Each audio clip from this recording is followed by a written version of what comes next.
In comparison to New York City, the employment growth in Fairfield County has slowed. That's according to Joseph Tracy, Executive Vice President and Senior Advisor to the President of the Federal Reserve Bank of New York, who gave his own take on the national economic outlook at the Stamford Marriott Hotel Wednesday morning. So because we haven't had the employment growth in Fairfield County, we're not seeing the recovery in house prices to the extent we saw in New York City.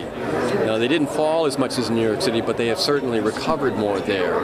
And I think it would be hard to see house prices recover at a faster rate here if we don't get stronger employment growth as well. The program was organized by the Fairfield County Information Exchange, an initiative of the Business Council of Fairfield County, and sponsored by Deloitte. Fairfield County is the only part of Connecticut that falls under the scope of the Federal Reserve Bank of New York. The fact that the county and the state have been lagging on employment growth, and it looks like also lagging on wage growth, that doesn't help in terms of the demand for housing. Tracy says in contrast to New York City, Fairfield County continues to face slow growth in financial services and a decline in technological services. There's a lot of research that suggests that a lot of employment growth, especially during sort of expansions, comes from small and growing businesses, not from established firms. And so that would suggest that one area to look at in Fairfield County and in Connecticut more broadly is, are there more things that we can do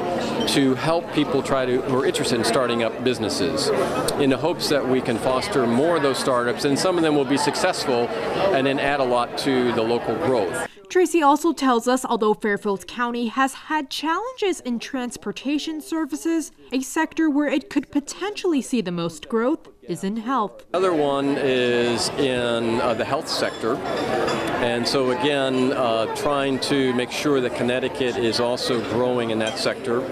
And then for the New York area, leisure and hospitality is obviously a big area of growth. And that's also a potential where Connecticut could try to be participating in that as well. In Stamford, I'm Priscilla Lombardi for It's Relevant News.